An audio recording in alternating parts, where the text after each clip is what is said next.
আসসালামু আলাইকুম ওয়া রাহমাতুল্লাহি ওয়া বারাকাতুহু। আশা করি সবাই আল্লাহর রহমতে ভালো আছেন। আপনাদের সবাইকে স্বাগতম জানাচ্ছি আমাদের আধার ঘরে ওহির আলো ভিডিও সিরিজের আজকে ১ম পর্বে।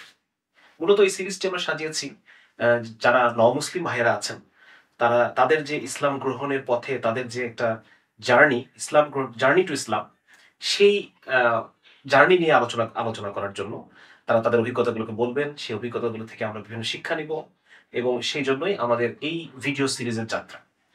তো আজকে আমাদের এই যাত্রার ১ম পর্বে আপনারা সবাই আমাদের সাথে থাকবেন আমরা আশা করি। এবং ইনশাআল্লাহ ভবিষ্যতে যে পর্বগুলো হবে সেগুলোতেও আপনারা সবাই আপনাদের আ অংশগ্রহণ এবং আপনাদের কি মানে আমাদের সাথে আপনারা থাকবেন সেই আশা ব্যক্ত করি। তো আজকে আমাদের সাথে যিনি মেহমান আছেন, আ ভাই আপনার পরিচয়টা একটু দিবেন কাইন্ডলি আমাদের রাইট। দর্শকদের উদ্দেশ্যে। আমি মোহাম্মদ আবদুল্লাহ। আমার হোম ডিস্ট্রিক্ট নোয়াখালীতে। পড়াশোনা হচ্ছে বরিশাল বিএম কলেজ। মাশাআল্লাহ। তো আপনাকে ১ম এই আব্দুল্লাহ ভাইকে অভিনন্দন। আল্লাহ তাআলা আপনাকে সত্যের খোঁজ দিয়েছেন। আধার ঘরে আলোর খোঁজ দিয়েছেন। এজন্য আপনি মানে আপনার এই ইসলামের পথে আপনার যে যাত্রা সেজন্য আপনাকে আমাদের মুসলিম কমিউনিটির পক্ষ থেকে আপনাকে সাদর অভিনন্দন। তো আমরা একটু জানতে চাচ্ছিলাম যে আ আপনি মানে মুসলিম হবার ইসলাম গ্রহণের যে ইচ্ছা, এই ইচ্ছা আপনার মধ্যে কবে ১ম আসলো? এই ইচ্ছাটা আমার ভিতরে ১ম এসেছে যখন আমি ক্লাস 3 তে পড়ি তখন থেকেই কোরআনের তাফসীর শোনা হতো এবং আমার ক্লাসে আমি একাই হিন্দু ছিলাম। ইসলাম ধর্মের বইগুলো সবসময় পড়া হতো। পরীক্ষার আগের রাতে হিন্দু ধর্ম পড়েই পরীক্ষাটা দিতাম এবং ২ ঘন্টা সময়ের মধ্যে ১ ঘন্টা হিন্দু ধর্ম পরীক্ষা দিয়ে বাকি ১ ঘন্টা আমি আমার মুসলিম ফ্রেন্ডদেরকে হেল্প করতাম। ইসলাম শিক্ষাটা আমার কাছে খুবই ভালো লাগতো। কিভাবে? মানে এই ভালো লাগাটা কিভাবে হলো? কার কাছ থেকে আপনি ইসলাম সম্পর্কে জানতে পারলেন বা আপনি বললেন যে আমি তাফসীর শুনতাম। এটা কিভাবে হলো? আমার প্রাইভেট টিউটরের মাধ্যমে আরকি এই জিনিসটা। ১ম এই আমি ক্লাস যখন 2 তে পড়ি, তখন থেকেই একজন টিচারের কাছে প্রাইভেট পড়তাম। তো স্যার প্রচুর পরিমাণে তাফসীর শুনতেন, দেলোয়ার হোসেন সাঈদী সাহেবের। ওইখান থেকেই তাফসীর শোনা। বেশিরভাগ সময় ওইখান থেকেই তাফসীরটা শোনা হইতো। আচ্ছা, এভাবে মানে তাফসীর শুনতে আপনার ইসলামের প্রতি একটা জি আগ্রহ জন্মগ্রহণ করেন। আচ্ছা। এরপর তিনি মাঝে মধ্যে আমাকে ইসলাম ধর্ম সম্পর্কে দাওয়াত দিতেন। আচ্ছা। বলতেন যে, "তোমার কি এটা বুঝে আসে না যে তুমি স্পষ্টভাবে ভুল পথের দিকে আগাচ্ছ এবং এটার পরিণতি কিন্তু খুবই ভয়াবহ। যেটা থেকে ব্যাক করার কোনো অপশন নাই।" তারপর যেহেতু আমি আগে থেকেই তাফসীর শুনতাম, এই জিনিসগুলো আমি জানতাম। তো আমি তাকে মাঝে মধ্যেই বলতাম যে, "ভাই আমি যদি ঘুমন্ত অবস্থায় থাকতাম, আপনি চাইলেই আমাকে জাগ্রত করতে পারতেন। কিন্তু আমি আসলেই সজাগ। আমি ঘুমের ভান ধরে আছি। আপনি হাজার চেষ্টা করলেও আমাকে জাগাতে পারবেন না। হ্যাঁ, আমি জানি ইসলাম ধর্ম সত্য। বাকি আমার কাছে পসিবল না গ্রহণ করা। আমি এখন চাচ্ছি না।" এরপরও তিনি লং টাইম পর্যন্ত আরকি দাওয়াতের বিষয়টা একটু জারি আমি করতে একটু রাখছে। জি। দিচ্ছি, হ্যাঁ।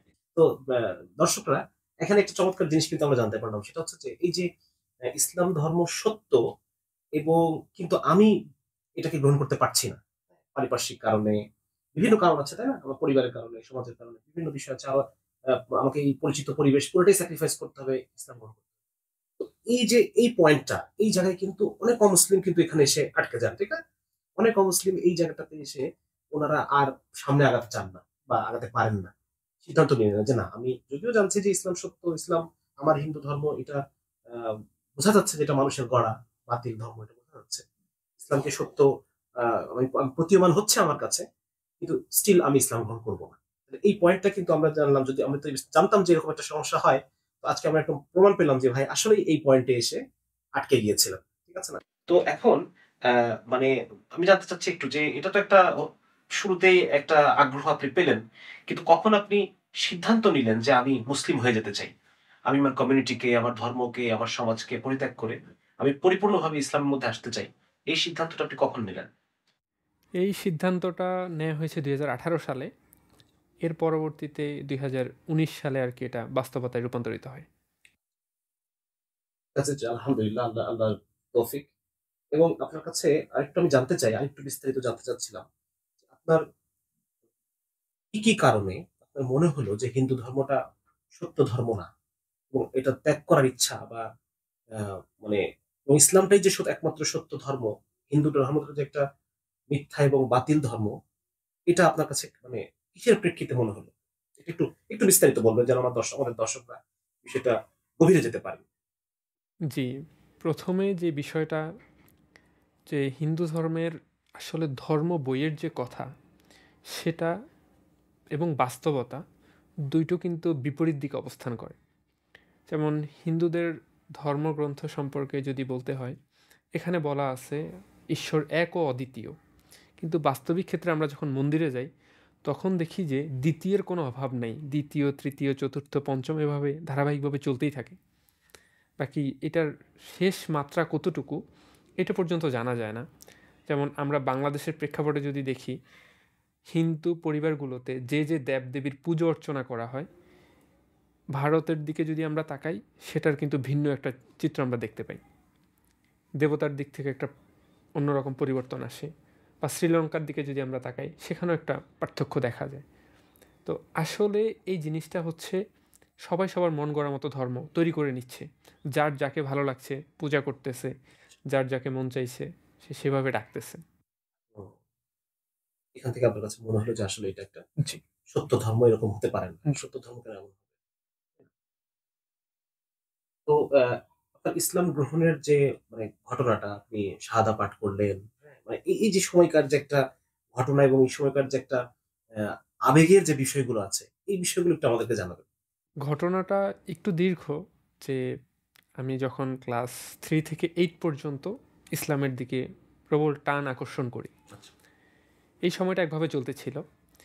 যখন আমি ক্লাস 9-এ উঠি, তখন আমি আমার গ্রামের স্কুল ছেড়ে অন্য একটা স্কুলে ভর্তি হই। সেখানে ক্লাস 9-10 এসএসসি পর্যন্ত সেখানেই ছিলাম। সেখানে আমি আবার হিন্দু কমিউনিটির ভিতরে পরিপূর্ণভাবে প্রবেশ করি। আচ্ছা। ইসলাম এটা হচ্ছে থেকে, ক্লাস 9-10। জি, আচ্ছা, আচ্ছা। এবং ইসলাম থেকে পরিপূর্ণভাবেই দূরে চলে যাই আরকি। হিন্দুদের বিভিন্ন পুজো অর্চনায় অংশগ্রহণ করতাম। বন্ধু-বান্ধব ডাকতো, সেদিকে যাওয়া হইতো। এরপর যখন ইন্টারে ভর্তি হলাম, তখনও হিন্দু কমিউনিটির মধ্যেই। ওইভাবেই চলতেছিল। মাঝখানে কিছু ঘটনা ঘটেছে। যখন আমি অনার্সে ভর্তি হই, মাঝখানে বিদেশ যাওয়ার জন্য ট্রাই করছিলাম। তো সেখানে ৳৫,০০,০০০ হচ্ছে আরকি আমি ধরা খাই। এক ব্যক্তিকে বিশ্বাস করেছিলাম। তো যাই হোক, ভাইজান সম্ভবত হাফেজ ছিলেন। ওই যে ধর্মীয় যে একটা দিক বা ইসলাম ধর্মের প্রতি যে আমার একটা আকর্ষণ, সেই জায়গা থেকেই আরকি যে একজন মুসলিমকে বিশ্বাস করা যায় চোখ বন্ধ করে। হুম। এই দিকটাই আমার ভিতরে কাজ করেছে। কিন্তু সেখানে একটা সেখান বড় থেকেই, একটা শক ওই জায়গাটায় আসলো। জি, হ্যাঁ। এরপর প্রায় ১ বছর বাড়িতে বসেছিলাম। পড়াশোনার সবকিছুই গ্যাপ হয়েছে। এর পরবর্তীতে ২০১৮ সালে অনার্সে ভর্তি হই। মোটামুটি মনের দিক থেকেই ইসলামের প্রতি একটা অন্যরকম আকর্ষণ তখনও কাজ করতেছিল। যে না আসলেই মানে মুসলিমদের পক্ষ থেকে এত বড় একটা ক্ষতি হওয়ার পর। ক্ষতি হওয়ার পরেও ইসলামের দিকে যে ছোটবেলার থেকেই যে টানটা, সেটা আমি আকর্ষণ করতে থাকি। এর মাঝখানে চাচার বাসাতেও কিছু ঘটনা ঘটেছে। আ আমার চাচার যে আম্মু ছিল আরকি, আমার দাদি, তিনি ছিলেন আবার হচ্ছে মনসার পূজারী। সাপের দেবী মনসা। জি। তো তিনি পূজা করতেন প্রতি মঙ্গলবারে। ওখানে কি প্রসাদ খাওয়া হতো। তো তখন ২ চাচাই অবিবাহিত ছিলেন। কিছুদিন পর যখন বড় চাচা বিয়ে করছে, তখন আমার উপর একটা অপবাদ দেয়া হলো। যে তাদের পরিবার থেকে যে আমার চারিত্রিক হয়তোবা কোনো সমস্যা আছে। বাকি আলহামদুলিল্লাহ, এটা আল্লাহ তাআলার হয়তোবা আমাকে ইসলামের দিকে আরো এক ধাপ এগিয়ে নেওয়ার একটা পরিকল্পনা। যে ওনাদের সাথে যখন আমি থাকতেছি, তখন সেটা পুরোটাই হিন্দু কমিউনিটি। কিন্তু আল্লাহ তাআলা হয়তোবা চেয়েছেন যে আমার এটা থেকে বের হওয়া দরকার। তখন ওনাদের বাসায় যাতায়াত আমার বন্ধ হয়ে গেল। আমি আমার নিজের মতো করে আমার একটা মুসলিম ফ্রেন্ডের সাথে আমি রুম নিলাম। বাকি সেও প্র্যাকটিসিং মুসলিম না, জাস্ট মুসলিম। তো এর পরবর্তীতে কিছুদিন যাওয়ার পর আমি বাড়িতে যাই। আমাদের বাড়িতে একজন চাচা হয় সম্পর্কে আরকি, মানে পাশের বাড়ির যে চাচা, এরকম তিনি মুসলিম। তো ফ্যামিলি সূত্রেই আরকি আমাদের মধ্যে একটা ভালো রিলেশন। তিনি মাঝে মধ্যেই যাতায়াত করেন আমাদের বাড়িতে। মুসলিম প্রতিবেশী। তো ইসলাম গ্রহণ করব, তার আগে তো এটার একটা শক্ত অবস্থান দরকার।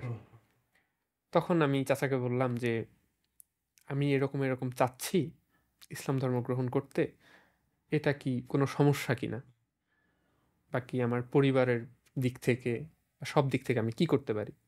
তো তিনি আমাকে পরামর্শ দিলেন যে তুমি যে ধর্মেই যাও না কেন, বাবা মা তো বাবা মাই থাকে, সেটা তো আর চেঞ্জ হবে না। তুমি তোমার দায়িত্বগুলো পালন করবে, বাবা মায়ের বিপদে আপদে সবসময় পাশে থাকবে, যখনই বাবা মা ডাক দিবে চেষ্টা করবে নিজের সব কিছু স্যাক্রিফাইস করে হলেও তাদের ডাকে সাড়া দেওয়ার জন্য। এরপর কনফার্ম যে কালেমা পড়ব। এটা 2018 সালের কথা নাকি? জি। এর পরবর্তীতে আমি বরিশাল চলে আসি। বরিশাল আসার পরে এখন মনে মনে খুঁজতেছি যে ইসলাম সম্পর্কে তো পরিপূর্ণভাবে জানা দরকার, এবং শয়তানি বিভিন্ন ধরনের অসওয়াস আসতেছিল যে আমার তো নামাজ শিখতে হবে, হয়তো আমি যদি মুসলিম হই এরপর থেকেই তো আমার হিসেব নিকেশ শুরু হয়ে যাবে। এক ওয়াক্ত নামাজ যদি আমি কাজা করি বা না পড়ি তাহলে আমি আল্লাহ তাআলার কাছে কি জবাব দিব। এই জিনিসটা আমার ভিতরে খুব দৃঢ়ভাবে কাজ করতেছিল। তো মনে মনে খুঁজতেছিলাম যে না, আগে কোরআন শেখা দরকার। একদিন এরকম করে যাচ্ছি, আমি এর মধ্যে আবার একটা টিউশনি করাতাম, ক্লাস 5-এর একটা বাচ্চা। তো ওইখান থেকে 2000 টাকা পেতাম। 1000 টাকা আমার যাতায়াতে খরচ হয়ে যেত, আর 1000 খানেক টাকার মতো থাকতো। আমি সিদ্ধান্ত নিলাম যে আমি আমার পরিবারের টাকা না, আমার উপার্জনের এই 1000 টাকা আমি দিনের জন্য খরচ করব, ইসলাম শিখব। মনে মনে খুঁজতেছিলাম যে আসলে কে শিখাবে, যে মুসলিম ছাড়া অন্য ধর্মের একটা লোককে ইসলাম সম্পর্কে জানাতে চাওয়ার লোকের বড়ই অভাব। যাচ্ছি মসজিদের সামনে দিয়ে, তখন হঠাৎ করে পিছন দিকে তাকালাম, দেখি যে অনেকগুলো হচ্ছে আর কি লিফলেট লাগানো, ছাপানো, যে বাসায় গিয়ে কোরআন পড়াতে চাই, বাসায় গিয়ে কোরআন শিক্ষা দেওয়া হয়, এই ধরনের অনেকগুলাই। তো এর মধ্য থেকে আমি একটা নম্বরে ফোন দিছি। ফোন দেওয়ার পরে জিজ্ঞাসা করলাম যে ভাই, এটা কি আপনি কি বাসায় গিয়ে কোরআন পড়ান? তিনি বলল জি। তো আমি বললাম ঠিক আছে, আমি শিখতে চাই, কিন্তু আমার কিছু শর্ত আছে। আমি আপনার সামনে আগে দেখা করতে চাই সামনাসামনি, তারপর আপনার সাথে কথা বলে আমি ডিসিশন নিব। এর পরবর্তীতে বলল যে ঠিক আছে, আপনি কখন দেখা করতে পারবেন। তো তিনি টাইম দিলেন, টাইম মতো ভাই আসছে, আমিও গেলাম। তো বললাম যে ভাই ইনশাল্লাহ আমি ইসলাম গ্রহণ করব, এইটুক নিশ্চিত, কিন্তু আমি জেনে শুনে ইসলামের দিকে আগাতে চাই। যেন এরকমটা না হয় যে এখন আবেগের বশবর্তী হয়ে ইসলামে প্রবেশ করলাম, কিছুদিন পর বাস্তবতার সম্মুখীন হয়ে যেন আমার ইসলাম থেকে ফিরে আসতে না হয়। আমি ইসলাম জানতে চাই, আরও জানতে চাই, বিশেষ করে নামাজ বা অন্ততপক্ষে যে সূরাগুলো লাগে, অজু, তাসবিহ, তাহলে যতটুকু আর কি সম্ভব। তিনি বললেন ঠিক আছে ইনশাল্লাহ আমি আপনাকে শেখাবো, বাকি পবিত্র হওয়া ব্যতীত তো আপনি কোরআন টাচ করতে পারবেন না। তো বললাম যে এর জন্য কী করতে হবে।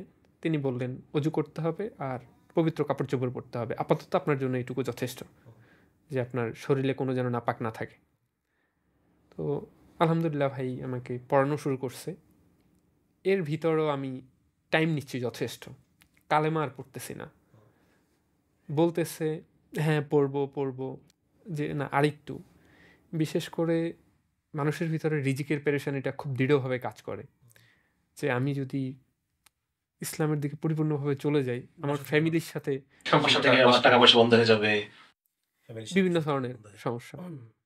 তো তিনি এই জিনিসটা নিয়ে, তার একজন ওস্তাদ ছিলেন মুফতি মামুন সাহেব, তার সাথে পরামর্শ করলেন। তিনি আবার দাওয়াত ইসলাম নিয়ে কাজ করে। তো তিনি তার কিছু সাথী ভাইদের ফোন নাম্বার দিলেন, বললেন আমাদেরকে তার সাথে দেখা করার জন্য। তো আমার ওস্তাদ এবং আমি সহ বরিশাল জেলখানার মসজিদে দেখা করি। দেখা করার পর ভাই প্রথমেই আমাকে বললেন যে ঠিক আছে মসজিদে বসি, অজু তো করতে পারেন, অজু করে আসেন। অজু করার পরবর্তীতে ভাইয়ের আচরণ আসলেই মানে মুগ্ধ করার মতো। তার গায়ে একটা সাদা রঙের কাশ্মীরের শাল ছিল, ভাই সেটা আমাকে আগায় দিলেন যে নাক মুখ মোছার জন্য। তাই আমি বলতেছি যে ভাই শীতকাল, এটাতে আমার শরীরে পানি, আর আমি যদি এই পানি মুছি তাহলে আপনি চাদরটা ইউজ করতে পারবেন না, এখন আপনার ঠান্ডায় কষ্ট করতে হবে। তো ভাই আমাকে বলতেছেন যে ভাই ইমানের কাছে এই সারা পৃথিবীর কোনো মূল্য নেই। যে যে ব্যক্তি ইমানদার হবে তিনি যখন জান্নাতে প্রবেশ করবে, সর্বনিম্ন পুরস্কারটাও 10টা পৃথিবীর সমান হবে। তো সেই জায়গাতে সামান্য একটা চাদর, এটার তো মানে মূল্যই নেই কোনো। বাকি আমি চাই এটা আপনার খেদমতে লাগুক। ভাই অনেক জোরাজুরি করেই আমাকে চাদরটা দিলেন। তো আমি জাস্ট মুখটা মোছার পরেও আমাকে বলতেছে যে ভাই এটা দিয়ে পা পরিষ্কার করে নেন। আমি বলছি না ভাই, এটা আমার দ্বারা অসম্ভব। তো এর মধ্যে আমি আবার জুতা আনার জন্য যাচ্ছিলাম, বলে ভাই আপনার জুতা নেওয়া হয়ে গেছে। তো মানে ভাইদের আচরণ আমাকে যথেষ্ট পরিমাণে মুগ্ধ করছে যে আসলেই দিনের জন্য যখন কেউ কাউকে ভালোবাসে সেখানে কোনো স্বার্থ থাকে না। এখানে একটা নোট নেই আমি আমাদের দর্শকদের উদ্দেশ্যে, সেটা হচ্ছে যে আমরা কিন্তু একটা জিনিস দেখতে পেলাম যে আখলাক, হ্যাঁ, এবং খেদমত, এইটার দ্বারা মানে এই একটা ইমান আনবো কি আনবো না, হ্যাঁ, পরিবারের চাপ আছে, সমাজের চাপ আছে, পরিবার থেকে টাকা পয়সা সরবরাহ বন্ধ হয়ে যাওয়ার সম্ভাবনা আছে। এখানে একটা একটা মানে বিরাট একটা মানে কঠিন একটা ডিসিশন, তাই না? খুব ক্রুশিয়াল একটা মোমেন্ট এখানে, যে আমি কি ইসলাম গ্রহণ করব নাকি করব না।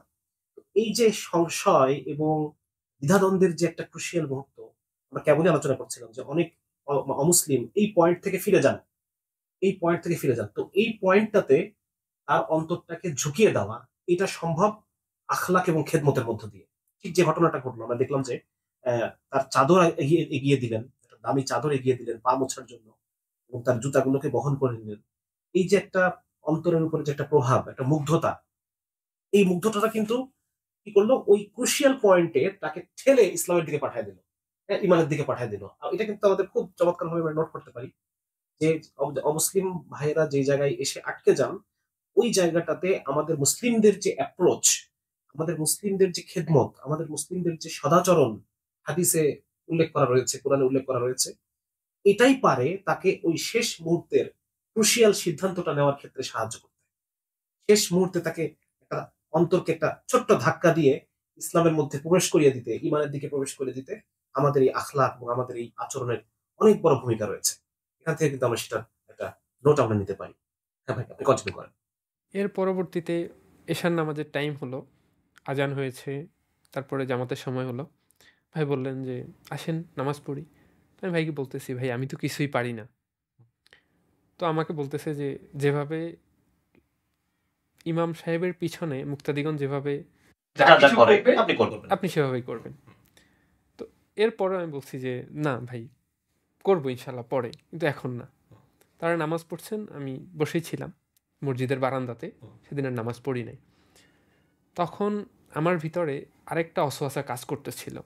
তো এর ভিতরে ভাইরা আমাকে বিভিন্ন ধরনের ভরসা দিছে যে ভাই আমাদের দোকানপাট আছে, শপিং মল আছে, আপনি চাইলে সেখানে কালকে থেকে জয়েন করতে পারেন।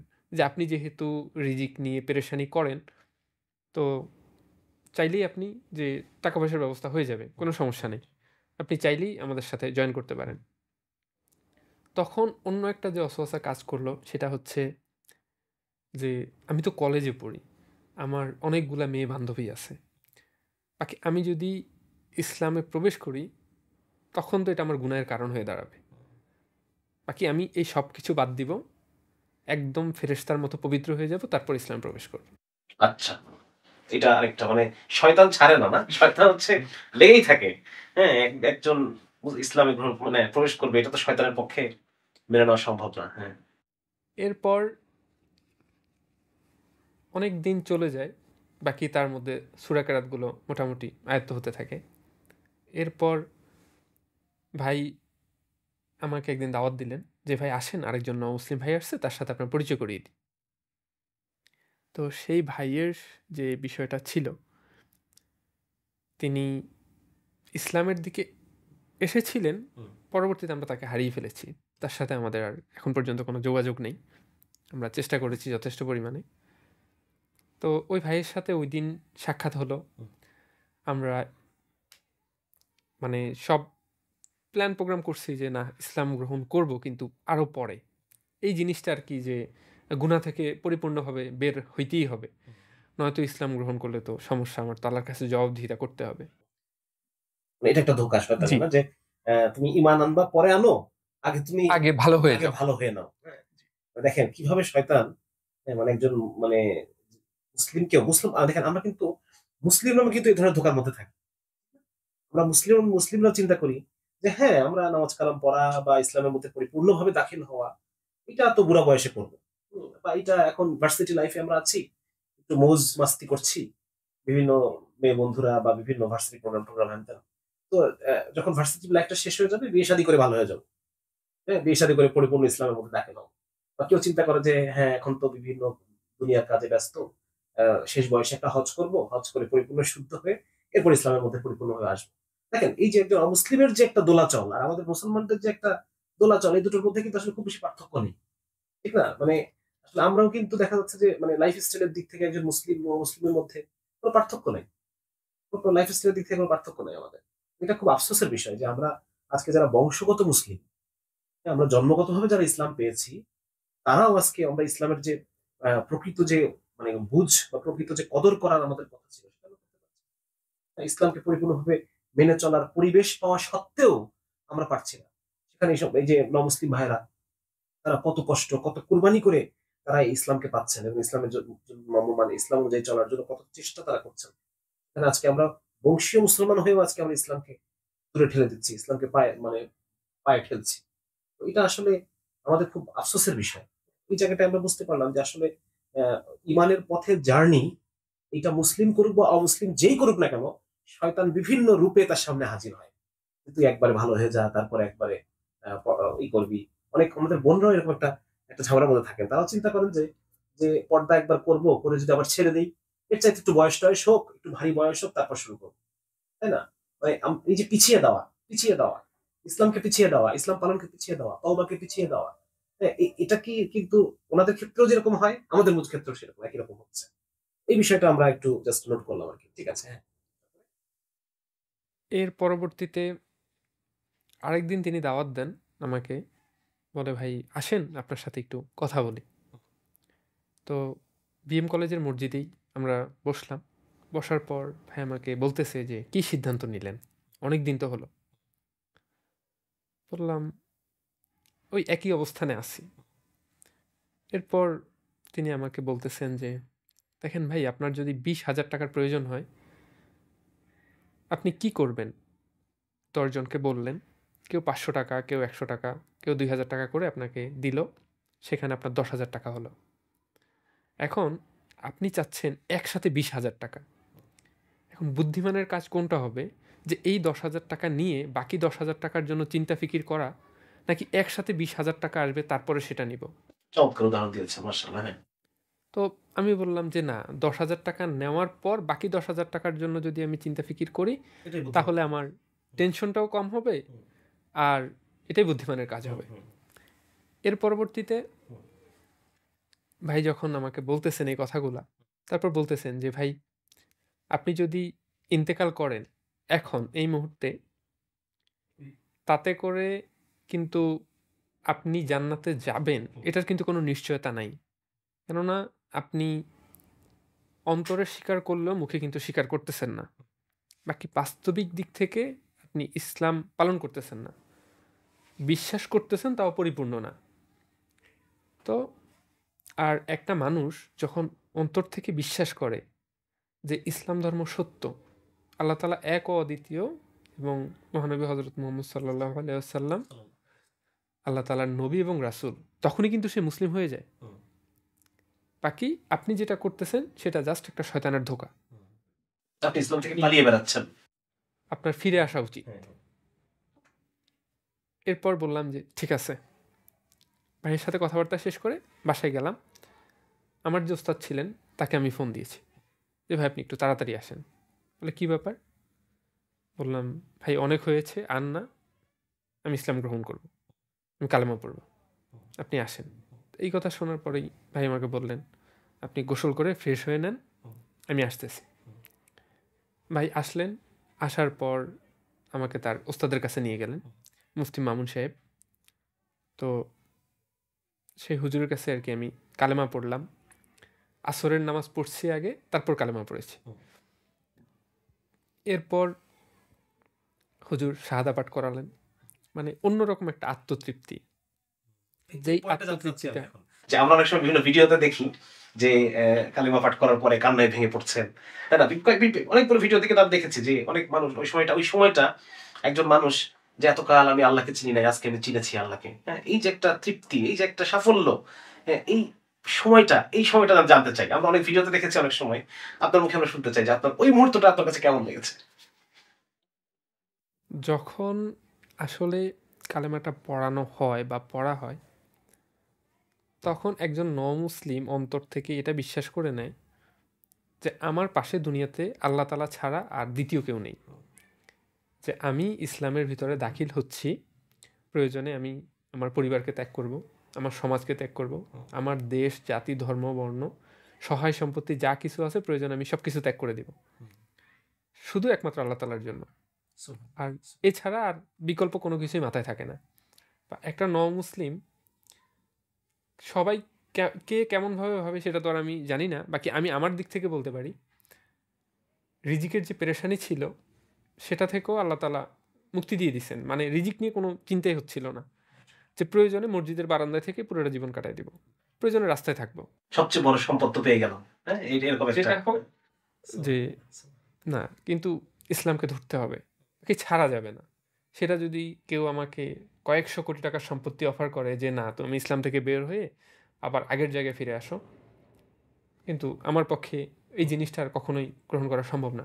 মানে ওই সময় অন্তরে একটা অন্যরকম একটা জোর অনুভব হয় নাকি? জি। যে একটা, হ্যাঁ, একটা খুব শক্তি অনুভব হয়। মাশাআল্লাহ। তো আর দেখা গেছে বেশিরভাগ ক্ষেত্রেই হিন্দু পরিবারের যে সন্তানগুলো ইসলাম গ্রহণ করে বা খ্রিস্টান পরিবারের বেশিরভাগেরই হচ্ছে অর্থনৈতিকভাবে অনেক সম্পদশালী থাকে পৈতৃকভাবেই। তো তারা কিন্তু ওই সহায় সম্পত্তির মায়া মহব্বত ত্যাগ করে ইসলামের দিকে আসে। ওই সহায় সম্পত্তি বা অর্থনীতি এই জিনিসটা তাদেরকে ওইভাবে টানে না। যে না আমার ইসলামের উপরেই থাকতে হবে। টাকা পয়সা ভিন্ন ব্যাপার। হলে যদি আমার রিজিকে থাকে তো হবে, আর যদি না হওয়ার থাকে তো হবে না। বাকি যে কোনোভাবে হোক আমার ইসলামে টিকে থাকতে হবে। এই জিনিসটার পরে আমি গোপনে ইসলাম পালন করতাম। এর মাঝখানে আবার এভিডেভিট করার জন্য যাই, যে ভাইরা আর কি আমাকে উৎসাহ দিয়েছিলেন তারা এভিডেভিটের জন্য আমাকে হেল্প করছেন। বরিশালের কোর্ট থেকে এভিডেভিট হয়েছে। এরপর গোপনেই ইসলাম পালন করতে শুরু করি আর কি। মেসে থাকতাম, বাসায় নামাজ পড়তাম, মসজিদে যাইতাম না। তো প্রথম যেদিন জুমা পড়ি সেদিন একটা মানে মজার একটা ঘটনা ঘটছে। সেটা কীরকম, আমি প্রত্যেকটা নামাজের হচ্ছে লিস্ট করে রাখতাম। আমার মনে থাকতো না যে কোন ওয়াক্তের কয় রাকাত নামাজ, মানে আগে সুন্নাত না ফরজ। তো দেখা গেছে ফজরের সময় সুন্নাতটা আগে হয়, ফরজটা 2 রাকাত পরে হয়। আবার মাগরিবের সময় ফরজটা আগে হয়, সুন্নাতটা পরে হয়। বাট আসরের ক্ষেত্রে সুন্নাত দেখা গেছে 4 রাকাত অনেকে পড়ে বা অনেকে পড়ে না, 4 রাকাত ফরজটাকে প্রাধান্য দেওয়া হয়। আবার জোহরের ক্ষেত্রে সুন্নাত আগেও আছে পরেও আছে, মাঝখানে 4 রাকাত ফরজ, আবার আগে 4 রাকাত সুন্নাত, পরে আবার 2 রাকাত সুন্নাত। তো এই জিনিসগুলো আমার কাছে খুব জটিল মনে হতো, মনেই থাকতো না। তো এর জন্য আমি একটা চার্ট করছি। চার্ট করে আমি আমার পড়ার টেবিলের সামনে তাকায় রাখতাম। নামাজ দেখতাম যে এখন সুন্নাত পড়তে নিছি, তো 4 রাকাত দেখে 4 রাকাত সুন্নাত পড়ে আবার এসে দেখতাম যে এখন কি ফরজ পড়বো নাকি কয় রাকাত পড়বো, এভাবে পড়তাম। প্রথম যেদিন জুমা পড়তে যাই, আমার উস্তাদ আমাকে নিয়ে গেছিলেন। আমি বৈঠকে বসে আত্তাহিয়াত উপর অপেক্ষা করতেছিলাম যে হুজুর উঠতেছে না কেন। জোহরের নামাজ পড়তেছি 4 রাকাত নামাজ, এখন আত্তাহিয়াত পড়ে বসে থাকতে থাকতে কিছুক্ষণ পর দেখলাম যে হুজুর সালাম ফিরাইলেন। এরপর আমি সালাম ফিরিয়েছি, কিন্তু সালাম ফিরানোর পরে আমি আমার ওস্তাদ দিকে তাকিয়েছি চোখ বড় বড় করে, যে এ হুজুর কি ভুল করলো নাকি, নামাজ তো 4 রাকাত, 2 রাকাতের মধ্যে সালাম ফিরাইলো। এরপর আমি ইশারা দিতেছি যে 2 রাকাত না 4 রাকাত। তিনি আমাকে বলতেছে চুপ করে বসে থাকেন, এরকম করেন না, লোকজন বুঝতে পেরে যাবে যে আপনি প্রথম নামাজ পড়তেছেন। এরপর চুপচাপ বসেছিলাম, কিন্তু মনের মধ্যে তো মানে যে কোনোভাবেই তৃপ্তি পাচ্ছিলাম না। কিন্তু কি হইল, 2 রাকাত নামাজের মধ্যে কেমনে সালাম ফিরাইলো। আত্তাহিয়াত পরে আমি সালাম ফিরাইলাম, মাঝখানে দুরুদ ইব্রাহিম পড়লাম না, তারপরে বাকি দোয়ায় মাসুরা পড়লাম না, নামাজ কি হইল কি না। আর প্রথম জুমা, তো এটার পরে হুজুর আমাকে বলতেছে যে আপনি জানেন না জুমার দিনের নামাজ যে 2 রাকাত, ফরজ 2 রাকাত, আগে 4 রাকাত সুন্নাত, পরে 4 রাকাত সুন্নাত। তো আমি বললাম যে হুজুর আমার তো মনে ছিল না, বাকি নামাজ কি হয়েছে কিনা? বলে হ্যাঁ নামাজ হয়ে গেছে, সমস্যা নেই। এরপর করোনাকালীন সময়ে করোনা শুরু হয়। ইসলাম গ্রহণ করছি 2019-এ। তো এর মধ্যে করোনা দেখা দেয়, বাড়িতে চলে যাই। তখন ইমান মানে অন্য লেভেলের ছিল আর কি, যে নামাজের জন্য বহু রকমের চেষ্টা ফিকির করতাম যে নামাজের ওয়াক্ত হইলেই যে নামাজ তো পড়তেই হবে। দেখা গেছে পুকুর পাড়ে গিয়ে বসে থাকতাম যে কখন সুযোগ পাওয়া যাবে, আশপাশে যদি লোকজন না থাকে তখন আর কি নামাজের জন্য চেষ্টা করতাম। তো ফজরের সময় ঝামেলাটা বেশি হয়ে যেত, কেননা তখন সবাই ঘুমায়। আমি যদি উঠি, কলে যাই বা পুকুরে যাই, এই জিনিসগুলো কিন্তু সবাই ফলো করে, যে এটা আজান দিল এই সময়ে এই ছেলে পুকুর ঘাটে কি করতেছে, যেই ছেলে ঘুম থেকে উঠে 10টা বাজে সে এখন এই 5টার সময় কি করতেছে। এই কারণে দেখা গেছে আস্তে আস্তে দরজা খুলতাম, কোনো রকমে গিয়ে অজুটা করে এসে মশারির ভিতরে বসে বসে নামাজ পড়তাম। জোহরের নামাজগুলো পড়ার জন্য অনেক কষ্ট হয়ে যেত, দেখা গেছে এরকম। এবং আমি ইসলাম গ্রহণ করার আগে আম্মুকে দাওয়াত দেই যে আমি মুসলিম হয়ে যাব, ইসলাম ধর্ম গ্রহণ করব। তো আম্মু গীতা থেকে আমাকে বিভিন্ন ধরনের উদ্ধৃতি দিলেন যে পরধর্ম ভয়ঙ্কর, যে ব্যক্তি নিজ ধর্মকে ছেড়ে, পরধর্ম যতই উত্তম হোক না কেন, নিজ ধর্মকে ছেড়ে যদি অন্য কোনো ধর্মকে গ্রহণ করে তাহলে তার স্থান নরকে। এরকম ধরনের বিভিন্ন ধরনের কথাবার্তা বললেন। তো আমি আমার জায়গা থেকে তখন এতটুকুই বলেছিলাম যে আচ্ছা আমি শুধু একটা কথাই জিজ্ঞাসা করি, যে তোমরা বলতেছো ঈশ্বর এক ও অদ্বিতীয়, অদ্বিতীয় মানে যার কোনো দ্বিতীয় নেই, কিন্তু আমি দেখতেছি তোমাদের দ্বিতীয় কেন, দ্বিতীয় তৃতীয় চতুর্থ পঞ্চম কোনোটার কোনো অভাব নেই, তাহলে মুখে এক কথা অন্তরে ভিন্ন কথা, এটা কেন? আর স্রষ্টা কে? যিনি আমাকে সৃষ্টি করছেন তিনি কি আমার স্রষ্টা, না আমি যাকে সৃষ্টি করছি তিনি আমার স্রষ্টা? যে মূর্তি আমরা তৈরি করতেছি সেটা আমি তার স্রষ্টা, আর যদি আকল থাকতো, তার যদি কথা বলার শক্তি থাকতো, চলার শক্তি থাকতো, সে আমাকে সেজদা করতো।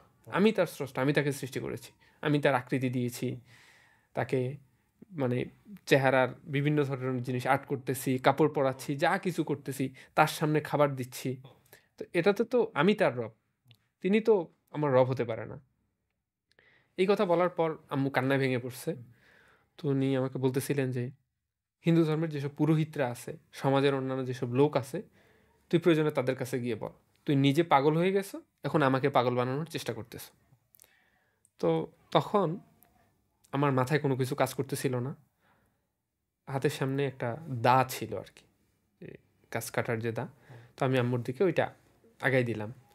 তো আমি বলতেছিলাম যে তুমি যদি চাও এই মুহূর্তে আমাকে হত্যা করতে পারো, কিন্তু শর্ত একটা, মৃত্যুর আগ মুহূর্তে আমি কালেমা পড়বো, যে আমাকে হত্যা করবে তার আগে আমি কালেমা পড়বো, এরপরে আমাকে মেরে ফেললে আমার কোনো আফসোস নেই, বাকি ইসলাম আমি কবুল করবই, এটা আমার সর্বশেষ সিদ্ধান্ত। তো এরপরে আর কি যে বরিশালের দিকে যাওয়া এই জার্নিগুলো শুরু হয়। তো করোনার ভিতরে যখন বাড়িতে ছিলাম তখন আমার জন্য এভাবে ফিকির করতাম। আম্মুকে যেহেতু আমি আগেই দাওয়াত দিয়েছিলাম, তিনি আমাকে তো সন্দেহ করতেন যে ছেলে মনে হয় কিছু একটা করতেছে, কিছু একটা করতেছে। দেখা গেছে বসে বসে নামাজ পড়তাম, দাঁড়ায় নামাজ পড়তে সুযোগ নেই, চোখের উপরে বসে গামছা বিছিয়ে তারপরে নামাজ পড়তাম। তো আম্মু পিছন দিক থেকে আসতেন, আমায় নামাজ পড়লো, আমি আবার ওইদিকে কান সজাগ রাখতাম যে কেউ আসতেছে কিনা। তো দেখা গেছে নামাজ পড়তেছি, আম্মু আসছে, নামাজ ছেড়ে দিয়ে বসে আছি, বাকি আম্মুর দিকে তাকাইছি যে কি ব্যাপার, কিছু বলবা? বলতো যে না এমনিতেই।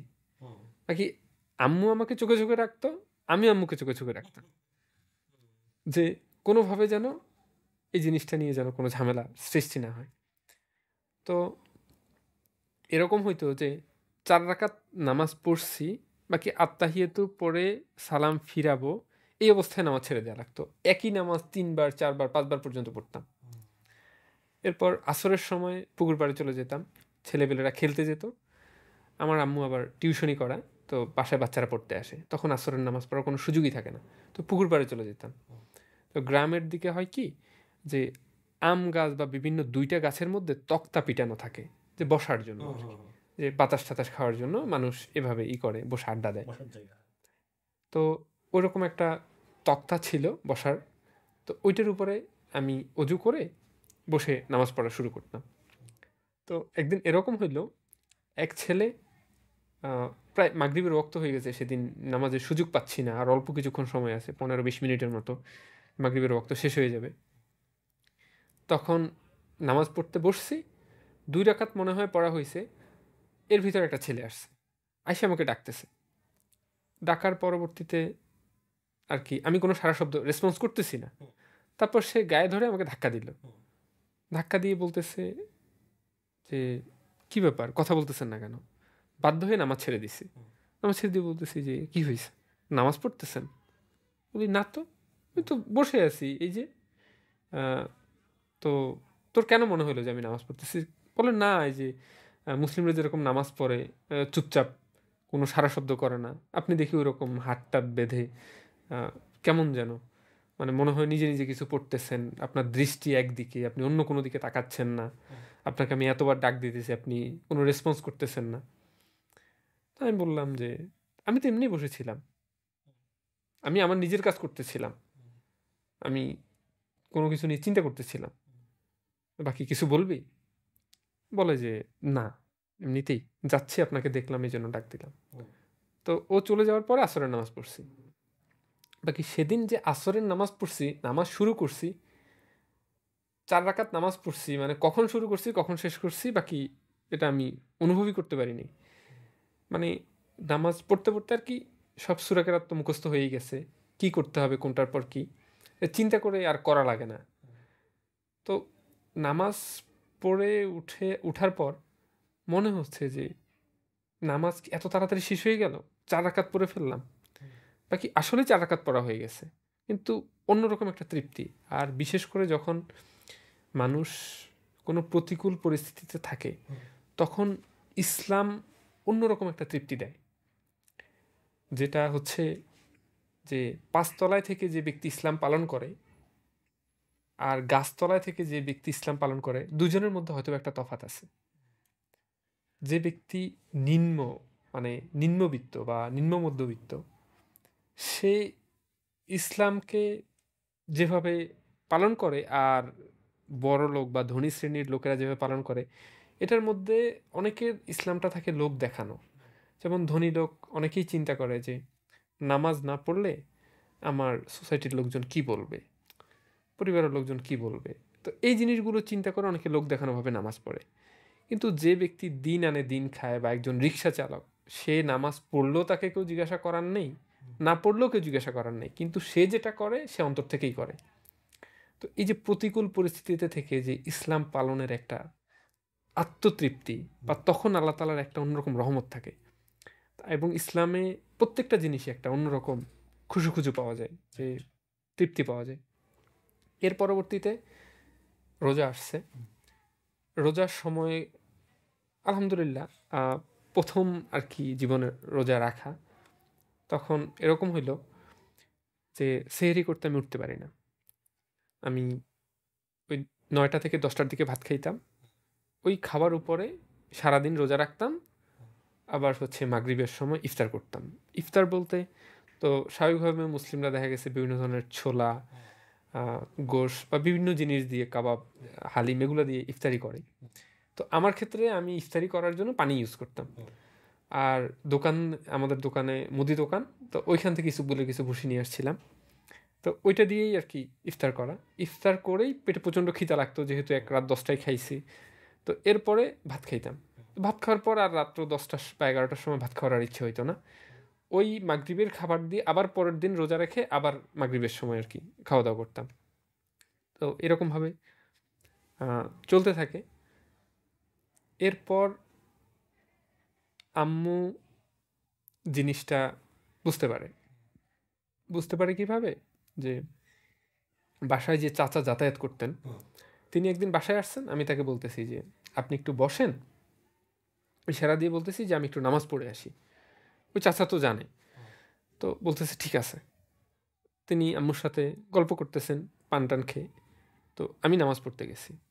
তো স্বাভাবিকভাবেই প্রথম আর কি যখন মানুষ ইসলামে দাখিল হয়, নামাজে প্রচুর সময় লাগে, সে প্রতিটা সূরা ধরে পড়ে। তাড়াহুড়া করে না বা নামাজ পড়তেছে, এটা মানে একটা অন্যরকম বিষয় থাকে। তো নামাজ পড়তে মোটামুটি 9 রাকাত নামাজ পড়তে প্রায় 15-16 মিনিট বা 18 মিনিট এরকম টাইম লাগছে আমার। তো যাওয়ার পর এখন চাচা আমাকে বলতেছে যে নামাজ পড়তে এত সময় লাগে নাকি মায়ের সামনে? মায়ের সামনে। এখন এটা বলার পর এখন আমি তো মানে মনে হয় যে আমার মাথায় আসমান ভেঙে পড়তেছে এরকম, কেননা আমি তো এটা গোপনে পালন করতেছি। এখন মায়ের সামনে বলতেছে যে কেমন একটা বিষয়, আম্মু কি রিয়েক্ট করবে এটা দেখার জন্য চাচা বুঝতে পারে নাই, মানে উনিও বলে ফেলছে উনিও বলে ফেলছে যে নামাজ পড়তে এত সময় লাগছে, আমি যাব না। এখন আমি আর কিছু বলি না। আম্মু আমার দিকে একবার তাকাচ্ছে, চাচার দিকে একবার তাকাচ্ছে, তিনি কিছু বলতেছে না, বাকি তিনি বুঝতে পারছে। চাচা বলেই বুঝতে পারছে যে ভুল করে ফেলছি। এখন তিনিও কিছু বলতেছেন না, আমি আমার দিক থেকেও কিছু বলতেছি না, আম্মুও কিছু বলতেছে না। এরপর আবার স্বাভাবিকভাবেই তার একটা রিয়াকশান। এর পরবর্তীতে নামাজ আস্তে আস্তে আম্মুকে দেখাইয়ে পড়া শুরু করলাম যে নামাজে আম্মু আসলে এখন আর নামাজ ছাড়ি, জেনে তো গেছেই, এখন তো আর লুকানোর কিছু নাই। তো ওইভাবেই নামাজ পড়তাম। তো রোজা রাখতাম, আম্মু জানতো, সারাদিনে তো খেতাম না। তো আম্মু রুটি বানাই দিত। তো বলতো যে আমি রুটি বানাই দিই, তুই তোর মাথার কাছে বালিশের নিচে রাখিস, রাত্রেবেলা যখন তুই সজাগ হবি সেহরির সময়ে খেয়ে নিস। তো এরকম হইতো যে 3:30টার সময়, মানে 3টার দিক দিয়ে আমি উঠছি, উঠে রুটি খাইতে নিছি, তখন আব্বু উঠছে। এখন রুটি না খাইতে পারতেছি, মুখের মধ্যে রুটি, পানি নাই, গলায় আটকাই গেছে, ধরে বসে আছি, কোনো রকম কষ্ট মষ্ট করে গিলছি, পানি আর খাইতে পারিনি, ওই শুকনো রুটি খাওয়া অবস্থাতে রোজা। তো এরকম করে অনেক দিন হয়েছে। বা রুটির সাথে যে কিছু খাবো, মানে লাইট দেওয়া, লাইট জ্বালানোর, অন্য একটা খাবার নেওয়া, এই ধরনের কোনো সিচুয়েশন ছিল না। এর পরবর্তীতে যখন এই ধরনের সমস্যা হচ্ছিল, তখন আম্মু করলো কি, আমাদের বাড়িতে হচ্ছে প্রতিদিন দুধ রোজ করা হয়, তো রোজের দুধ প্রতিদিন দিয়ে যায়, 1 গ্লাস করে দুধ আমার জন্য রেখে দিতেন। তো ওই রাতে আমার বিছানার পাশে এনে ওইটা রেখে দিতেন, বলতো যে তুই খেয়ে নিস। এর পরবর্তীতে হচ্ছে মানে দুধ খেয়ে রোজা রাখা শুরু করছি। সবাই ফেলে দিলেও মা ফেলে দিতে পারে না। এটা একটা পেলাম আমরা যে আসলে মানে এটাই। হ্যাঁ, ঠিক আছে, বলো। এরপর 30টা রোজাই আলহামদুলিল্লাহ রাখার পরে ঈদের দিন, এখন চিন্তা হচ্ছে রোজা রাখলাম, ঈদের নামাজ কীভাবে পড়বো। বাকি ব্যবসায়িক সূত্রেই যে আমাদের ফ্যামিলির একটা নাম ডাক আছে যে অমুক বাবুর ছেলে অমুক, আমি কাউকে না চিনলেও আমাকে সবাই চিনে। নামাজের জন্য মন খারাপ হচ্ছে খুব। তো এর পরবর্তীতে হলো কি যে নামাজ মনে হয় পড়তে পারবো না, নামাজের সুযোগ খুঁজতেছি কিন্তু কীভাবে পড়বো। আচ্ছা, এই করোনার টাইমে মাস্কটা কিন্তু একটা বড় একটা ইয়ে ছিল না? মাস্ক মুখে দিয়ে চলে গেল, কেউ চিনতে পারলো না। কিন্তু তখন আবার যে বিষয়টা ছিল যে আমার মুখে দাড়ি ছিল না, বাকি যারা পরিচিত তারা চোখ দেখলেও চিনতে পারে। তো এই যে একটা বিষয়, বা আমার বাসার সামনে যে মসজিদ, সেই মসজিদে আমি যাব, আমাকে তো যে কেউ দেখলেই চিনবে। এরপর কি করব, মন টন পুরা খারাপ, রোজা রাখা অবস্থাতেই, মানে পরের দিন তো মানে ঈদ হবে, তো রোজা রাখা অবস্থাতেই আম্মু বলতেছে যে এক কাজ কর, গাছে আম পেকে আছে, কয়টা আম পার। তো আম পাড়ার জন্য গাছে উঠছি। গাছে ওঠার পর মন তো খারাপ যে নামাজ পড়তে পারবো না, ঈদের নামাজ এরকম। এখন গাছ আম্মু বললো যে ঝাঁকি দেওয়ার জন্য, যে অনেকগুলো আম পাড়ার পরেও গাছে অনেকগুলো আম ধরে আছে, যেটা পারতে পারতেছি না, মাগরিবের টাইম হয়ে যাচ্ছে, তা আম্মু বলতেছে ঝাঁকি দেওয়ার জন্য। এরপর যখন আম গাছ ঝাঁকি দেই, ঝাঁকি দেওয়ার পর গাছে ছিল ভীমরুলের বাসা। ভীমরুল এসে মুখে কামড় দিল, মাথায় কামড় দিছে, বিভিন্ন জায়গায় কামড় দিছে। কামড় দেওয়ার পর সাথে সাথে ধরে আমি গাছ থেকে নেমে গেছি। নেমে তো ইচ্ছা মতো আম্মুর সাথে চিল্লাপাল্লা করতেছি যন্ত্রণায়, যে ভীমরুলের কামড় মানে প্রচণ্ড বিষাক্ত, এবং নাক মুখ সাথে সাথে ফুলে গেছে। তো এরপর মধু, লবণ, এই জিনিসগুলা কিছু কিছু দিচ্ছি, কিন্তু ব্যথা কমতেছে না। এর পরবর্তীতে ব্যথা কমার পর নতুন একটা জিনিস আবিষ্কার করলাম। সেটা কি? সেটা হচ্ছে যে আলহামদুলিল্লাহ আল্লাহ তো আমার দোয়া কবুল করছে। যে আমি চিন্তা করতেছি নামাজ কেমনে পড়বো, এখন কেউ চিনতে পারবে না আর আমাকে। ডিসপ্লে যেভাবে চেঞ্জ হয়েছে এতে আমার কেউই চিনতে পারবে না, ঘরের লোকই আমাকে চেনে না, বাহিরের লোক তো দূরের কথা। এরপর তবুও যে ঘর থেকে বের হয়ে কাছের মসজিদে তো যাওয়া যাবে না, এখন দূরের মসজিদে যাইতে হবে। এখন চিন্তা করতেছি যে দূরের মসজিদে যে যাব, জামাত কয়টায় এটা তো আমি জানি না, আমি নামাজ কিভাবে পড়বো। তো মনে মনে চিন্তা করতেছি যে কয়টায় হতে পারে। আমাদের এলাকায় সব মসজিদে নামাজ হচ্ছে 8টায়। তো আমি একটা সাইকেল ভাড়া করে আগের দিন রাতে নিয়ে আসছি। আমাদের ওইদিকে আবার ভাড়া সাইকেল পাওয়া যায় ঘন্টা হিসেবে। সাইকেল ভাড়া করে নিয়ে আসছি, সকালবেলা উঠছি, উঠে গোসলাদি করলাম, যে নামাজের জন্য যাব, প্রস্তুতি ওইভাবেই আর কি নেয়া। চেহারা তো ওই অবস্থায়, চেহারার তো ওই অবস্থা, জিওগ্রাফি চেঞ্জ হয়ে গেছে। আল্লাহর পক্ষ থেকে। এরপর সাইকেল নিয়ে আমি বের হয়েছি, মনে মনে চিন্তা করতেছি যে নামাজ কয়টায় হতে পারে। তারপর হঠাৎ করে আল্লাহ তাআলা অন্তরের ভিতরে ঢাললো যে নামাজ, তখন টাইমটা এরকম ছিল মনে হয় যে 9:30, যে নামাজ ওই মসজিদে হয়তো বা 9:30। এই নিয়ত করে আমি আমার বাড়ি থেকে প্রায় 8 কিলো দূরের পথে রওনা দিছি। আমি সাইকেল নিয়ে মসজিদের কাছে গেলাম, যাওয়ার পর লোকজনকে জিজ্ঞাসা করতেছি যে ভাই ঈদের নামাজ কি শেষ? বলেন না, এই তো নামাজ শুরু হবে। নামাজ কয়টায়? বলতেছে 9:30। আমি বাসা থেকে নিয়ত করে গেছি যে নামাজ 9:30 হবে, হয়তো 9:30 হবে আন্দাজ করে যে হয়তো বা 9:30 হবে। বাকি ওই জিনিসটার উপরে নির্ভর করে আমি বাসা থেকে সাইকেল নিয়ে বের হয়েছি। দেখা গেছে আধা ঘন্টা সাইকেল চালাই আমি এখানে পৌঁছেছি। পৌঁছানোর পর তো জিজ্ঞাসা করতেছি যে ভাই নামাজ কয়টায় হবে? বলতেছে হ্যাঁ নামাজ তো 9:30। মানে অন্যরকম একটা আর কি প্রশান্তি যে আলহামদুলিল্লাহ নামাজ পড়তে পারবো। এরপর অজু করলাম, অজু করে নামাজ পড়ছি, নামাজ পড়ে তারপরে হচ্ছে আর কি বের হইছি। বের হওয়ার পর এর পরবর্তীতে সেদিন সম্ভবত জুম্মার দিন ছিল কিনা আমার ঠিক মনে নেই। আমি পরবর্তী নামাজের জন্য অপেক্ষা করতেছি যে তাহলে তো আর বাসায় গেলে জুম্মাটা পড়তে পারবো না। এর মধ্যে কি করব, সাইকেল নিয়ে একবার এদিক ওদিক ঘোরাঘুরি করতেছি, বাসার দিকে যাচ্ছি না। এরপরে নামাজ পড়ে তারপরে হচ্ছে আর কি বাসার দিকে রওনা দিই। তো এই যে একটা বিষয় যে কেউ যদি আসলে আল্লাহ তাআলার কাছে অন্তর থেকে চায়, যে কোনোভাবে হোক আল্লাহ ব্যবস্থা করে। আমার জীবনে এরকম আরও বেশ কিছু ঘটনা ঘটছে, নামাজের জন্য আমি যখনই দোয়া করছি তখনই কবুল হয়েছে। যে একদিন এক মুসলিম ভাই, জুবায়ের ভাই, তো তিনি কালেমা পড়ার পরেও তার ওয়াইফ আসতেছিলেন না, অনেক বছর যাবত তাকে দাওয়াত দেওয়া হচ্ছে। তো তিনি বরিশাল আসছিলেন ডাক্তার দেখানোর জন্য। তো ভাই আমাকে বলল যে ভাই আমার আত্মীয় স্বজন সবাই আসতেছে, আমি একা, আমার কাছে একটু ভয় ভয় লাগতেছে, বা ভয় ভয় না লাগলেও কেমন যেন একটা আনিজি লাগতেছে। তারা ইসকন মন্দিরে খাবার দাবার খাবে বা মুসলিম কোনো হোটেলে খাবার দাবার খাবে না, এবং তারা বিভিন্ন ধরনের কথাবার্তা বলতে থাকে, যেটা একটা খারাপ লাগার কারণ হয়ে দাঁড়ায়। এরপর ভাই আমাকে যখন এই কথাটা বললো যে আপনার ভাবি আসবে, একটু দাওয়াত দিবেন। এর পরবর্তীতে ভাবি আসলো, ভাবির সাথে দেখা হলো, ভাবি কেমন আছেন? ভালো আছি।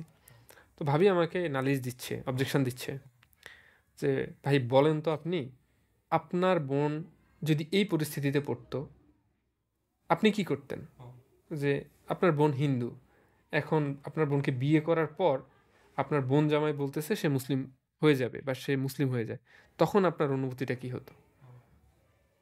তো আমি বলতেছি আসলে এই ক্ষেত্রে অনুভূতির কথা যদি বলেন, অনুভূতি কেমন হতো সেটা আমি জানি না, বাকি আমি দুইজনকেই বলতাম যেটা সত্য সেটা মেনে নেওয়াটাই উত্তম। এখন ওই বোন আমার কথায় বুঝে গেছে, মানে সন্তুষ্ট না। তো তিনি বুঝতে পারলেন এটাও গন কেস, এটা যে শিয়ালের কাছে মুরগি বর্গা দেওয়ার মতো একটা বিষয়। এর পরবর্তীতে তিনি আমাকে বলতেছেন যে দেখেন উনি যদি মুসলিম হওয়ারই হইতো উনি আগেই হইতো, আমাকে বিয়ে করলো কেন? আমাকে বিয়ে করে আমার জীবনটা কেন নষ্ট করলো, আমার 2টা বাচ্চার ভবিষ্যৎ কেন নষ্ট করলো, বিভিন্ন ধরনের কথাবার্তা বলতেছে। তারপর আমি বললাম যে তিনি তো নষ্ট করতে চাচ্ছেন না, হয়তো তিনি চাচ্ছেন ভবিষ্যৎটা আরও সুন্দর হোক, এরকমটা তো তার পক্ষ থেকে চাওয়ার হইতে পারে। তিনি তো এরকমটা করে নাই, আপনাকে ত্যাগ করে নাই, তিনি তো আপনাকে সাথে নিয়েই বাকি জীবনটা কাটাতে চাচ্ছে। এর পরবর্তীতে তার যে আত্মীয় স্বজন ছিল তারা আর কি সেই জুবাইর ভাইকে বলতেছিলেন যে ও আচ্ছা, একা না এসে এখন কি দল পাকিয়ে নিচ্ছ, মানে সব এক কোয়ালিটির লোকজন। এরপর ওই অবস্থার পরে বাসায় যেতে যেতে প্রায় 11টা বেজে গেছে। প্রতিদিন বাসার গেট 10টায় বন্ধ হয়ে যায় এবং বলাই যে 10টার পরে বাসায় আসলে বাসায় ঢুকতে দেওয়া হবে না। তবুও বাসায় গেলাম, যাওয়ার পর বাড়িওয়ালার ফোন নাম্বারে ফোন দিচ্ছি, কিন্তু ফোন বন্ধ পাচ্ছি, ফোন ঢুকতেছে না। আরেকটা নাম্বারে কল দিচ্ছি, সেটা ব্যস্ত বলতেছে। এখন চিন্তা করতেছি যে কোথায় যাব, বাসায় তো ঢোকার অপশন নাই। তো হিন্দু ফ্রেন্ড আছে অনেক, তো মনে হইলো যে আসলে দোয়া করতে পারি, দেখি দোয়া করে দেখি কি হয়।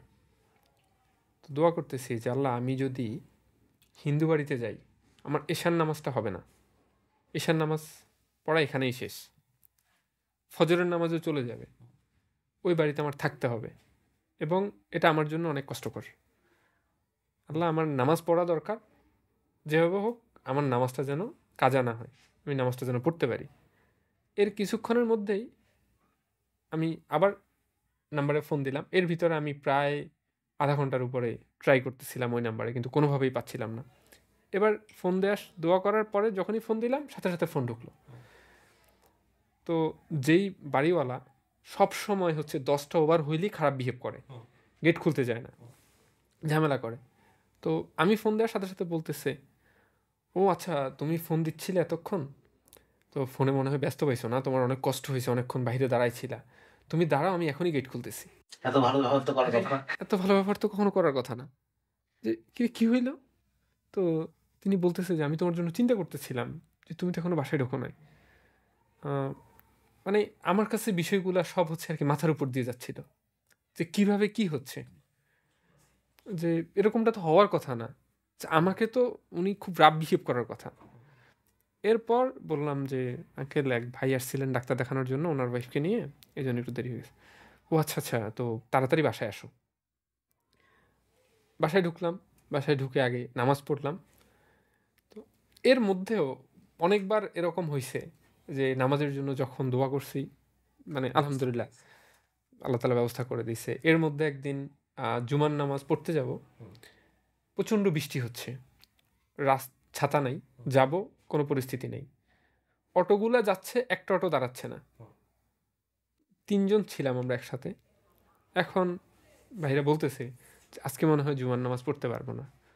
তো হঠাৎ করে মাথায় আসলো যে আল্লাহ তালার কাছে যদি আমি নামাজের জন্য দোয়া করি, সেটা তো আলহামদুলিল্লাহ আল্লাহ তালা ফেরত দেন না কখনো। তো আমি ভাইদেরকে বলতেছি, ভাই আপনারা দাঁড়ান, 5 মিনিটের মধ্যে যাওয়ার ব্যবস্থা হচ্ছে। তো আমি দোয়া করলাম যে আল্লাহ, জুমার নামাজ আপনি পড়ার ব্যবস্থা করে দেন।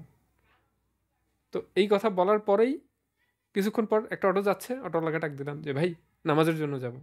তো অটোওয়ালা আমাদেরকে ডাইকা উঠাই নিল। বৃষ্টির মধ্যে কোনো অটো দাঁড়ায় না। তখন অটোওয়ালা মানে মোটামুটি ভালো ব্যবহারই করতেছে, আসেন ভাই ওঠেন, দেখেন ভিজে যাইয়েন না, এরকম।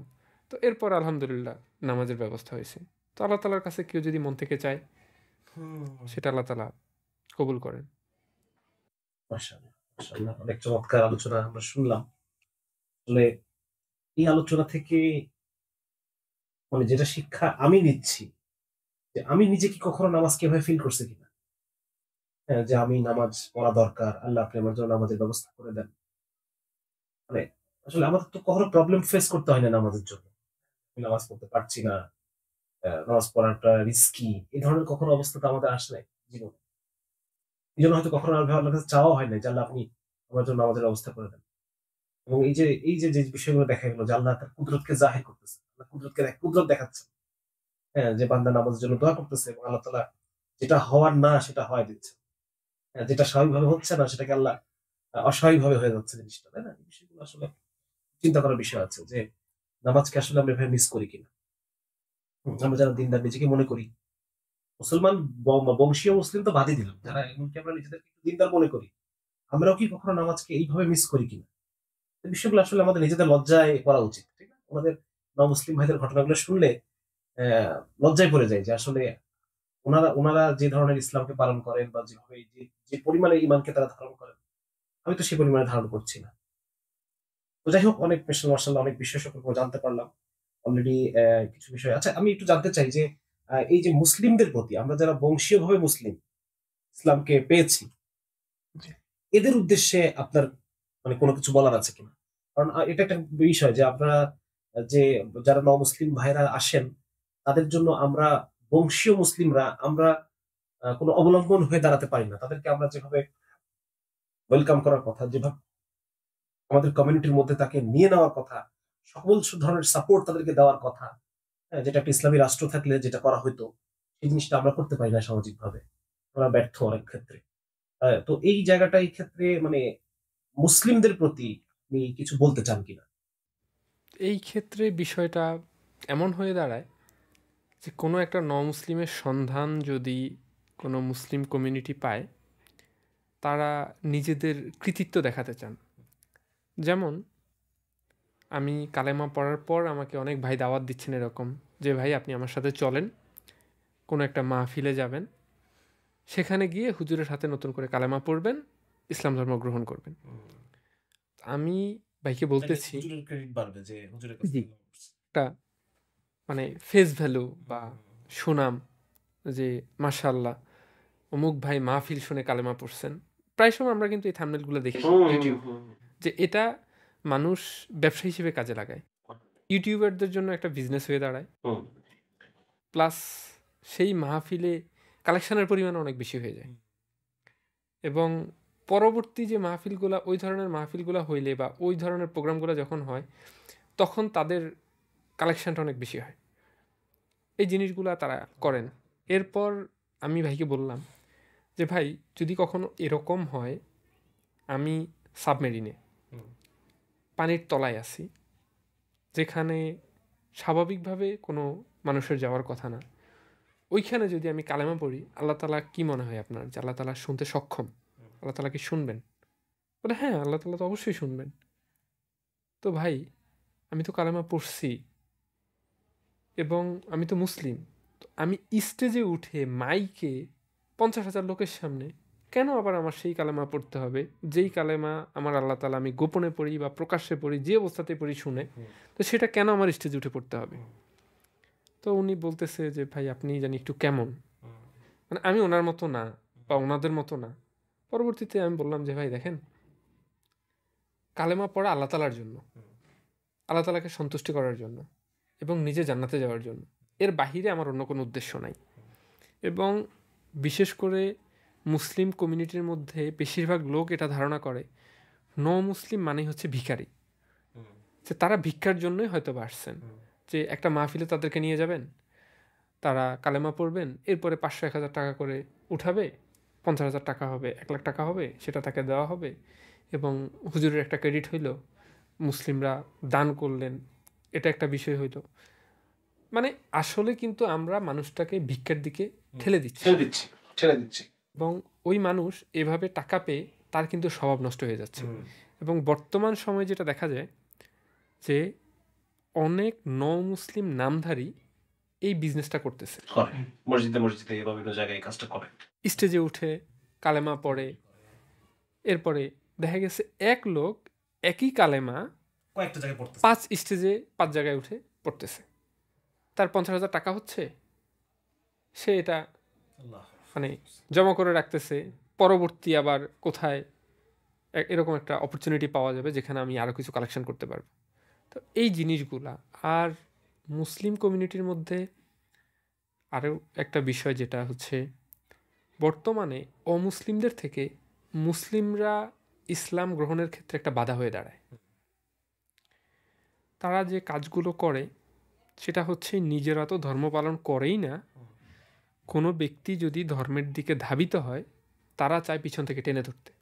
আচ্ছা। আমি জানি না এটা কেন। বাকি আমি যখন প্রথম দাড়ি রাখা শুরু করি, আমাকে এরকম বলতো যে আমাদেরকে অপমান করার উদ্দেশ্যে দাড়ি রাখতেছো? মুসলিমরাই বলতো। মুসলিমরা বলতো যে আমরা দাঁড়িয়ে রাখি না। আমরা দাড়ি রাখি না, তুমি দাড়ি রাখতেছো কেন? এটা তো আমাদের অপমান হচ্ছে। তুমি দাড়ি কেটে ফেলো। এরপর বলতো যে তোর আব্বুর তো টাকা পয়সার অভাব নেই, তুই এরকমভাবে চলাফেরা করতেছো কেন? তোদের যে টাকা পয়সা আছে তাতে করে তো তুই, তোর পরবর্তী বংশ প্রজন্ম স্বাভাবিকভাবে চলে যেতে পারে। মনে করতেছে যে টাকা পয়সার জন্য মুসলমান হয়েছি।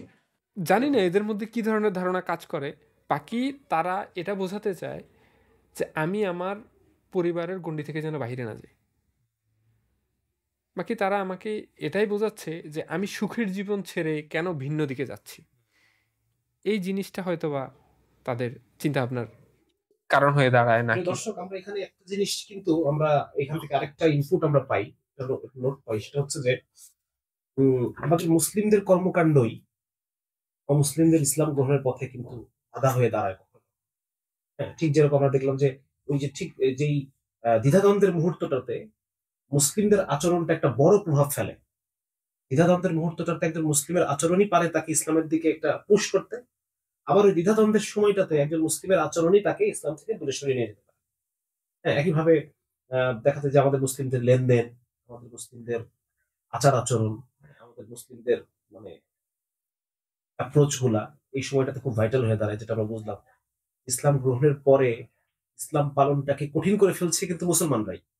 পরিবার থেকে যে পরিমাণ না বাধা, তার চেয়ে মুসলিম কমিউনিটির পক্ষ থেকে পরোক্ষ বাধাগুলো খুব বেশি। পরিবার হয়তো প্রত্যক্ষ বাধা দেয়, কিন্তু মুসলিম পরিবার মানে মুসলিম সমাজ তাদেরকে মানে ইসলামের জ্ঞান কম থাকার কারণে মুসলিমদের জীবনকে আরো আরো কঠিন করে ফেলে। এমনকি এরকমও দেখা যায়, মানে দেখা যায় যে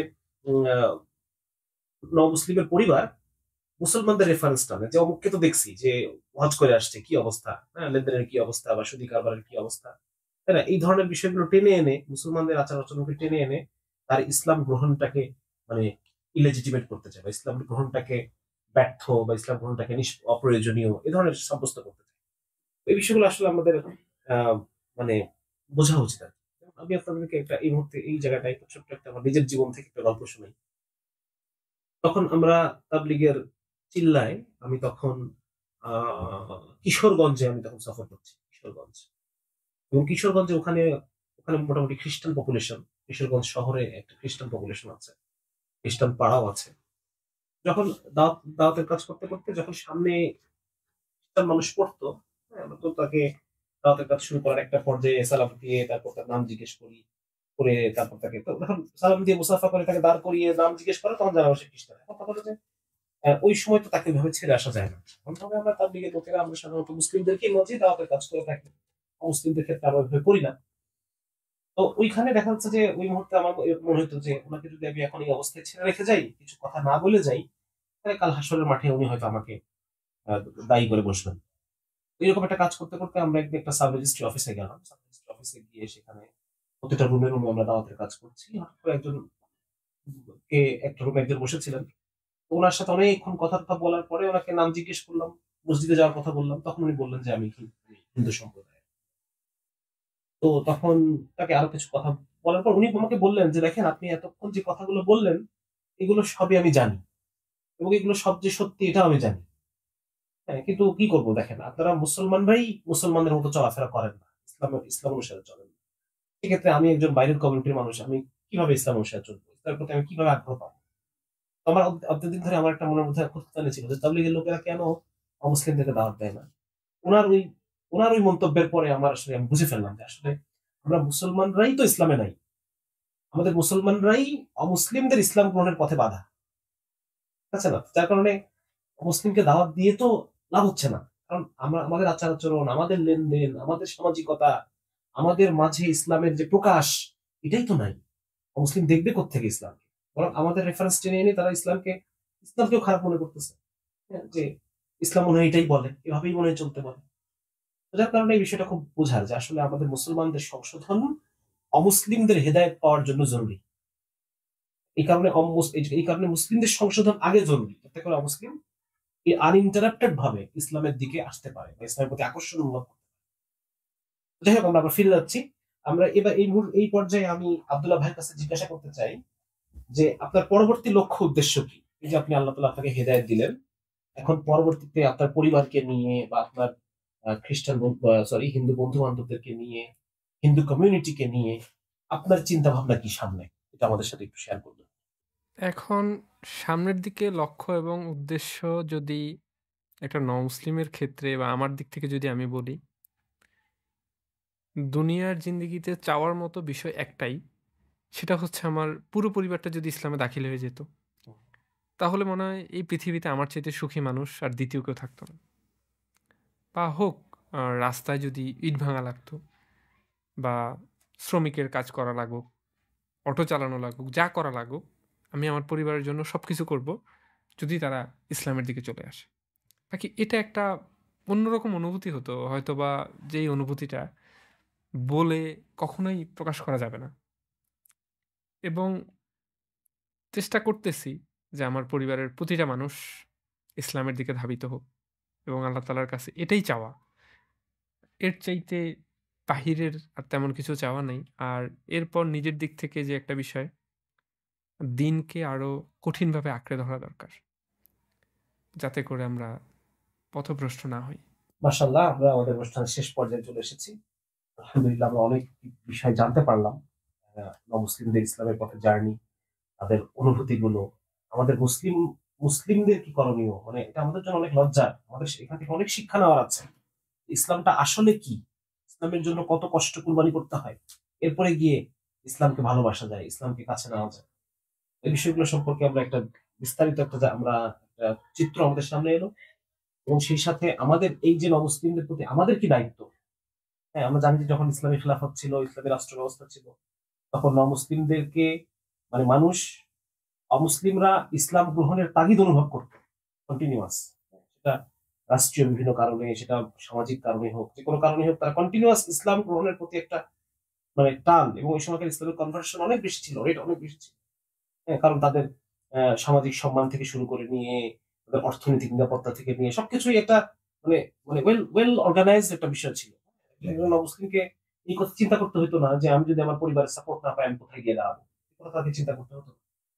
তো সেখান থেকে আজকে যদি আমরা ইসলামী রাষ্ট্র নাই, কিন্তু আমরা মুসলিম কমিউনিটি যদি এইভাবে শক্তিশালী হয়ে দাঁড়াই নমুসলিমদের পাশে, নমুসলিমদের জন্য আমাদের বিভিন্ন প্রজেক্ট থাকে, তাদেরকে আমরা ব্যবসার উপলক্ষ না বানিয়ে যদি তাদেরকে আমরা স্বাবলম্বী করা, তাদেরকে আহ মানে দুনিয়ার জীবনযাপনের জন্য, তাদের তাদের ইসলামী শিক্ষার জন্য, ইসলামী চেতনার জন্য প্রপার একটা সিস্টেম ডেভেলপ করা, এগুলোর জন্য যদি আমরা মুসলিম কমিউনিটি, ইসলামী রাষ্ট্র না থাক, সমাজ যদি চাই আমরা এটা করতে, তাহলে পরে দেখা যাবে যে মুসলিমদের ইসলামের দিকে ধাবিত হওয়ার হার আরো বাড়তে পারে, আরো বাড়তে পারে। এখানে বাংলাদেশে আমাদের মুসলিম কমিউনিটির মধ্যে খ্রিস্টানরা মেহনত করে আহ উপজাতিদেরকে, হিন্দুদেরকে, বৌদ্ধদেরকে তারা খ্রিস্ট ধর্মে কনভার্ট করে নিয়ে চলে যাচ্ছে। সেখানে আমরা এখানে সংখ্যাগরিষ্ঠ মুসলমান কমিউনিটি আমরা কিছু করতে পারছি না। এটা নিঃসন্দেহে আমাদের জন্য লজ্জা। এবং কাল হাসরের মাঠে অবশ্যই অবশ্যই আমাদেরকে এই জন্য আল্লাহর কাছে জবাবদিহি করতে হবে যে তোমরা মুসলিম কমিউনিটি কেন গারোদেরকে আকর্ষণ করতে পারো নাই। তোমরা মুসলিম কমিউনিটির পাশে, তোমার পাশেই হিন্দু পাড়া খ্রিস্টান হয়ে গেছে, কিন্তু ইসলামের দিকে তোমরা তাদেরকে আকর্ষণ করতে পারো। এই জবাবদিহিতা থেকে আমরা মুক্তি পাবো না। যার কারণে ইসলামকে আমাদের পরিপূর্ণভাবে ধারণ, এবং সেই সাথে ইসলামের প্রতি যে আবেগটা নমুসলিম ভাইরা ধারণ করেন, ওই আবেগটাই আমরা কিভাবে পেতে পারি, সেই বিষয় সম্পর্কে আলোচনা, সব মানে বিভিন্ন প্রোগ্রাম, আলোচনা, এগুলো জারি রাখা এবং ইসলামকে তাদের মতো করে অনুভব করার চেষ্টা করা, এটা আমাদের একটা অন্যতম শিক্ষা, যেটা আমরা আজকের এই ভিডিও পর্ব থেকে আমরা নিতে পারি। আজকে তাহলে এই পর্যন্তই। আমরা ইনশাল্লাহ আগামী পর্ব পর্যন্ত আমরা সবাই সবার জন্য দোয়া করি ইনশাল্লাহ, ফিলিস্তিনের ভাইদের জন্য দোয়া করি ইনশাল্লাহ। এবং সেই সাথে আমরা চেষ্টা করি যেন আমরা নিজেকে ইসলামের জন্য, ইসলামকে একটা মিশন হিসেবে যেন নিতে পারি। শুধু 24 ঘন্টা জীবিকার পিছনে কাটাবেন না। হ্যাঁ, 24 ঘন্টার মধ্যে একটা অংশ যেন ইসলামকে বিজয়ী করার ক্ষেত্রে আমার কাজে লাগে, সেই আশাবাদ আমরা ব্যক্ত করি। এবং সেই জন্য আমরা পরস্পরের জন্য দোয়া করবো ইনশাআল্লাহ। রাত্রে তাহাজ্জুদের ইহতিরাম করবো ইনশাআল্লাহ। আল্লাহ তাআলার সাথে সম্পর্ক তৈরি করার চেষ্টা করবো। তাহলে এই পর্যন্তই। আসসালামু আলাইকুম ওয়া রাহমাতুল্লাহি ওয়া বারাকাতুহু।